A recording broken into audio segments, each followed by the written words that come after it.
به نام خداوند بخشنده مهربان، عرض ادب و احترام خدمت یکایک شما بیننده های خوب چنل یوتیوب طنز ایراتی. امید که لباس عافیت در تن، زندگی مملو از عشق و صفا و صمیمیت رو داشته باشیم.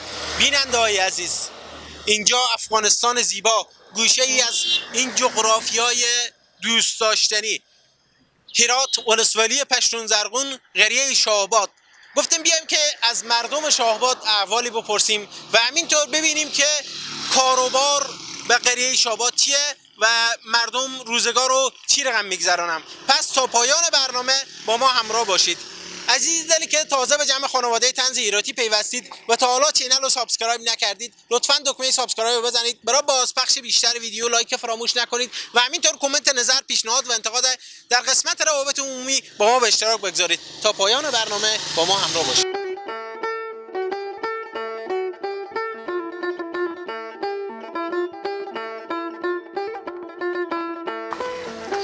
بیننده‌های عزیز، داخل قریه شاهآباد هستیم. قریه شاهآباد کنار سرک عمومی ولسوالی پشتون زرغون قرار گرفته. قریه سرسبز دیدنی که هر موقع شما از اینجا تیر میشیم حتما این خاطره این ویدیو به ذهن شما میاد. و همینطور کنار ما ارباب صاحب محترم قریه شاهآباد هستند و گفتیم که در مورد شاهآباد بپرسیم، احوالی از اینا داشته باشیم و احوال مردم از ارباب صاحب بپرسیم. پس با این گفتگو با ما همراه باشید. سلام علیکم ارباب صاحب محترم. صحتمندیم؟ بخیریم. شما خوبید؟ زنده باشیم. سلامت باشیم. شما خوبید؟ سلامت باشیم. ارباب صاحب خود معرفی میکنیم. سلام و عرض ادب دارم خدمت شما دوست عزیز بیننده های گرامی. من ارباب عبدالغفور غفوری، قریه دار قریه شاهآباد، در خدمت شما هستم. زنده باشیم. ارباب صاحب محترم، قبل از همه چیز از شما میپرسیم چرا شاهآباد گفتم؟ شاهآباد یک قریه قدامت خیلی قدیمی داره که یعنی به سالهای سال گفتیم بزرگا و نیاکانی که ما داشتیم میگفتم اینجا شاهها زندگی میکرده و نام او شاهآباد نایماند. عجب عجب. شما دیگه به قریه شاهها زندگی میکنید. از ما فقیرها هیچی دیگه خبر نمیگیریم ارباب صاحب دیگه.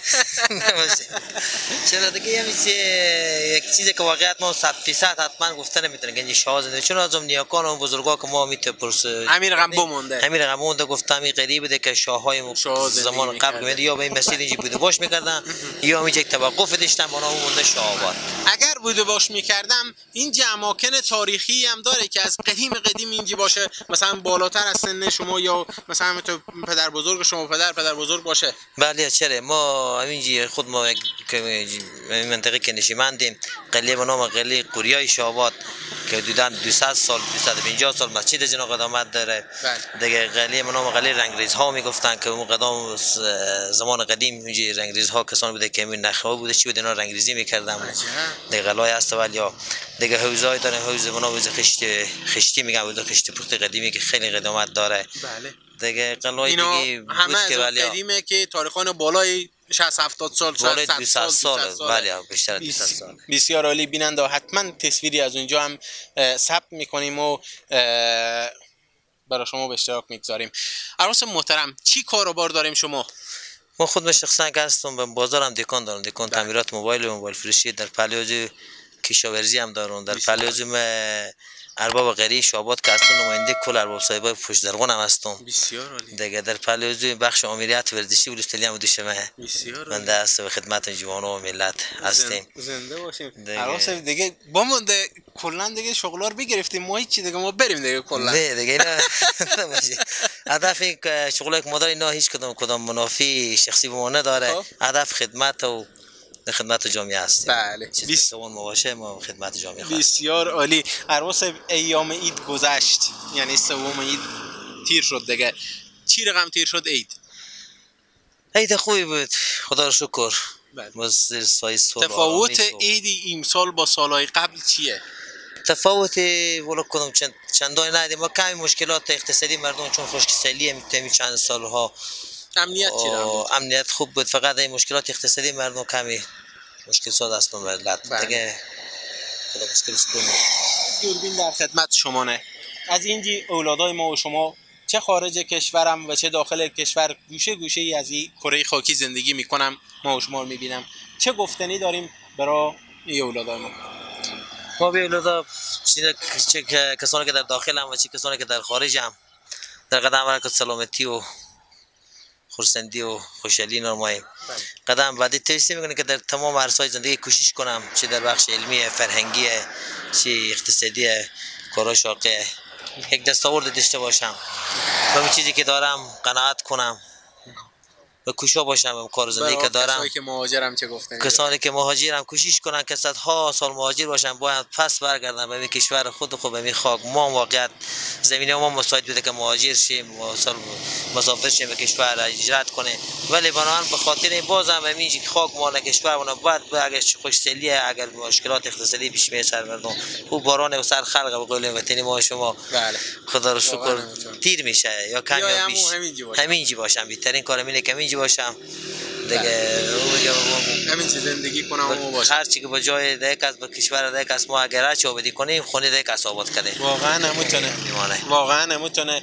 بیننده‌های عزیز، ما هم درخواست ما اینه که انشالله شرایط مساعد بشه و شما برگردیم کنار ما و ارباب صاحب از این سبزها و از این قریه کنار همدیگر لذت ببریم. تشکر عباس محترم، خوشحال شدیم از اینکه خود شما مصاحبه کردیم. خاص ویژه دارم از شما و شد چینل طنز یوتیوب ایرتی که واقعا زحمت میکشیم به روزهای پشت زمان چندین برنامه ثبت کردیم، از حال و احوال مردم و دیار باخبره.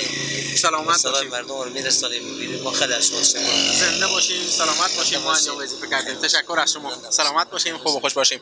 بیننده‌های عزیز، گفتگو به داخل قریه شاباد ادامه داره، پس تا پایان برنامه با ما همراه باشید.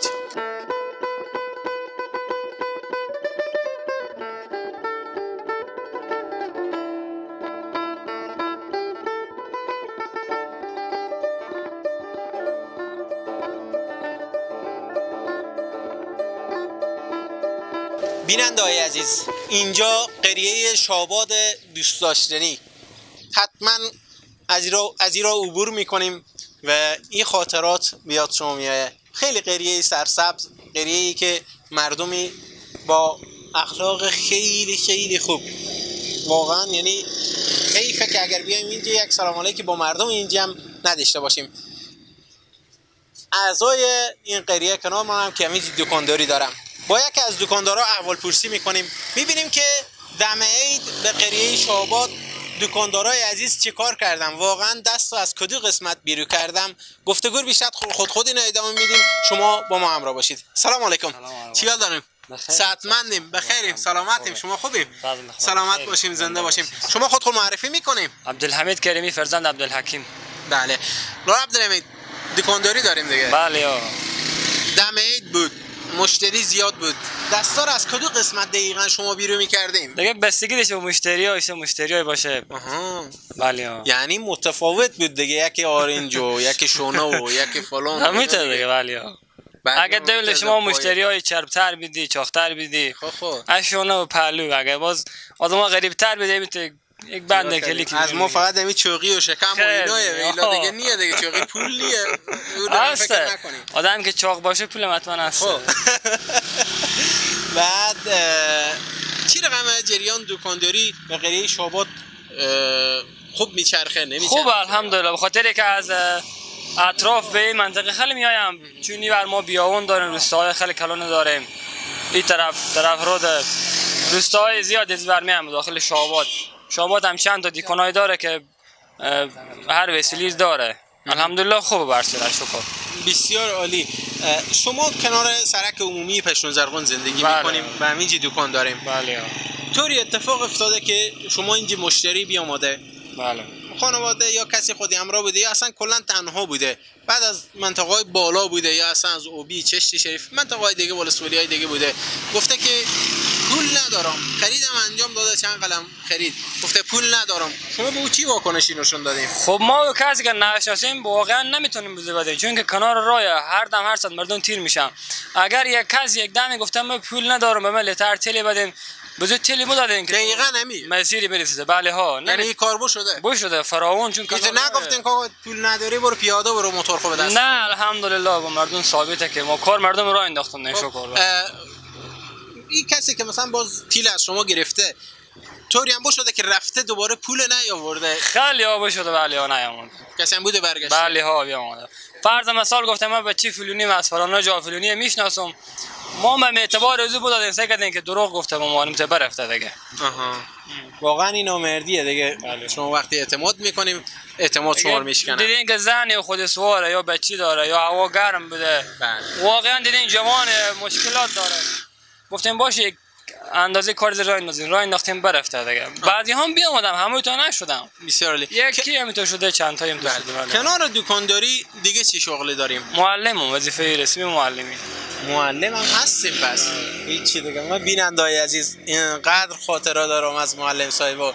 معلم صاحب میگفتم اجازه تا معلم صاحب فکریو میشد من وقت برسیده بودم به خونه. بازم قدیم بود استاد ملازم رو ری میکردم، خود 2 تا سارندو رد شاگرد ری میکردم. یاد شما دیگه زمان سابق میگم. بله ری میکردم دنبال شاگرد ری میکردم دیگه. من تا به خونه نرسیده از این طرف سعی میکردم ملازم و 2 تا سارندو برسید دم سرا رسید. هیچ چی دیگه یعنی فرار هیچ فایده ای نداشت.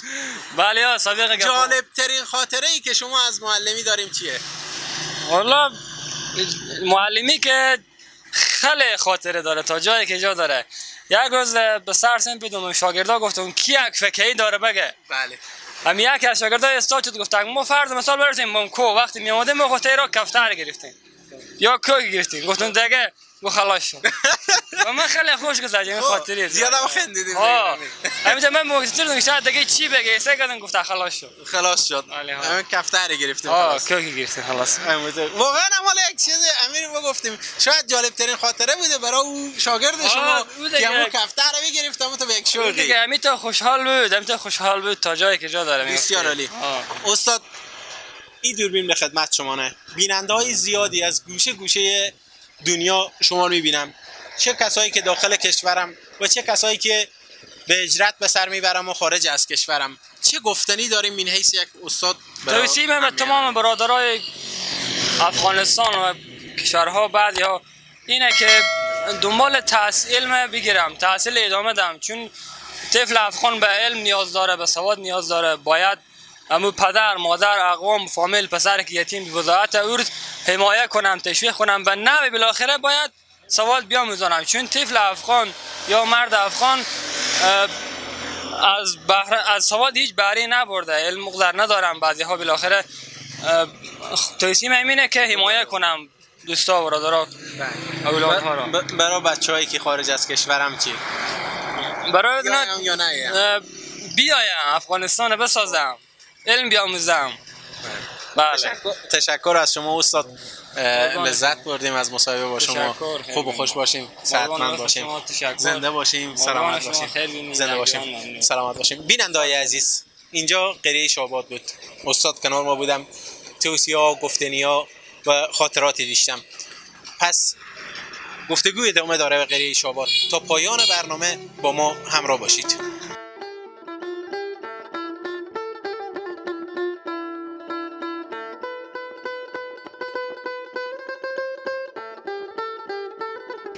بیننده‌های عزیز این بود گزارش ما به قریه شاباد زیبا. امید که از دیدن تصاویر و گفتگو لذت برده باشید.